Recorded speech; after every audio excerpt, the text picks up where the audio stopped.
GD কনস্টেবলের তরফ থেকে কিন্তু আবার একটা নতুন অ্যামেন্ডমেন্ট করে দেওয়া হয়েছে। অর্থাৎ স্যার, তোমরা যারা এই যে পরীক্ষা চলছে 2026 সালে, তোমরা যারা পরীক্ষা দিচ্ছ এসএসসি জিডি কনস্টেবল, তোমাদের জন্য একবারে চরম সুখবর রয়েছে। পুরো একবারে ফিজিক্যাল প্রসেস চেঞ্জ করে দেওয়া হয়েছে। যেমন স্যার, হাইট, ওয়েট, তারপরে মানে এক কথা কি বলবো, কারো যদি হাইটে শর্ট থাকে সে কিন্তু আলটিমেটলি সে হাইট থেকে বেঁচে যেতে পারবে। তারপরে কেউ যদি স্যার ওজনে বাদ পড়ে যায় স্যার, সে কিন্তু ওজনটাকেও ঠিক করে নিতে পারবে। কেউ যদি বেশি থাকে কম থাকে সব ঠিক করে নিতে পারবে। তো জবরদস্ত কিন্তু এসএসসি জিডি কনস্টেবলের তরফ থেকে কিন্তু আবার একটা নতুন আপডেট কিন্তু তোমাদের কিন্তু এই মুহূর্তে শেয়ার করা হয়েছে। তো কি বলা রয়েছে স্যার নোটিফিকেশনে, একবারে স্টেপ বাই স্টেপ কিন্তু তোমাদেরকে আলোচনা করব। তো দেখো, একটা জিনিস তোমাদের ক্লিয়ার করে দিই, তোমাদের এই যে তোমাদের এটা তো প্রত্যেকে জানো যে সিএপিএফ এর তরফ থেকে তোমাদের নোটিফিকেশান বেরিয়ে থাকে, তোমাদের যে এসএসসি জিডির রিক্রুটমেন্ট কন্ডাক্ট হচ্ছে। তো তোমাদের এতদিন পর্যন্ত তোমাদের যে মেডিকেলটা হতো স্যার, সেটা হচ্ছে যে 20-5-2015, অর্থাৎ 2015 নিয়ম অনুসারে তোমাদের কিন্তু কি হতো যে এই যে ফিজিক্যাল রিক্রুটমেন্ট, তারপরে মেডিকেল যেগুলো এই জিনিসটা হতো। ওকে, কিন্তু এখন রিসেন্ট যে তোমাদের অ্যামেন্ডমেন্টটা করেছে সেটা কিন্তু আর সেটা হবে না। সেটা যে 9-3-2026 রুলস অনুযায়ী কিন্তু কি হবে, তোমাদের যে নতুন ফিজিক্যাল রিকোয়ারমেন্টটা সেটা কিন্তু হবে। একবারে সবথেকে গুরুত্বপূর্ণ জিনিস এই নোটিফিকেশনে যেটা উল্লেখ করা আছে সেটা তোমাদেরকে আগে দেখায়, যেটার জন্য তোমরা সব থেকে অপেক্ষা বেশি করছো।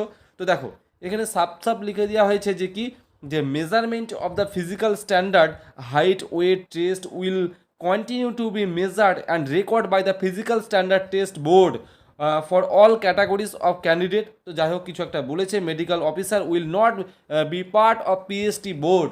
এক কথায় স্যার এটার অর্থ কি, অর্থাৎ এই যে তোমাদের হাইট, ওয়েট এবং চেস্ট, এই জিনিসটাই তোমরা আগে কি হতো, তোমরা মাঠে যেতে ফিজিক্যাল করতে দৌড় হতো, তারপরে কিন্তু সব এই যে হাইট মাপা হতো, চেস্ট মাপা হতো, ওয়েট মাপা হতো।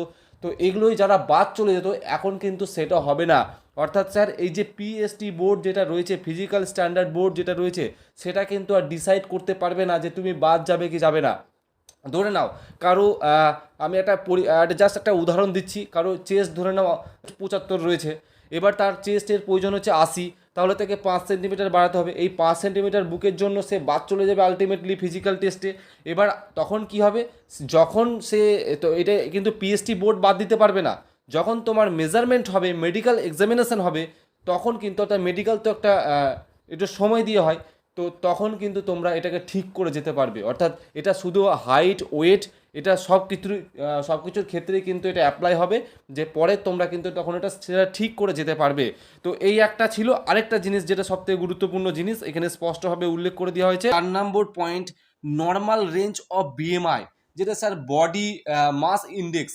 ওকে, সেটা কিন্তু 18 থেকে 25-এর মধ্যে কিন্তু হতে হবে। এখানে পরিষ্কারভাবে উল্লেখ করে দিয়েছে, candidate with BMI below 18 and above 25 are not be rejected considering under weight and over weight respectively.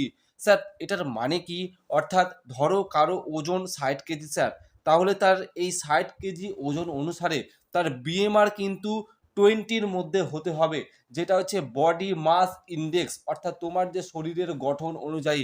Okay sir, তো এই জিনিসটা কিন্তু পরিষ্কারভাবে লেখা রয়েছে, এখানে কিন্তু ফর্মুলাটাও স্যার বলা রয়েছে।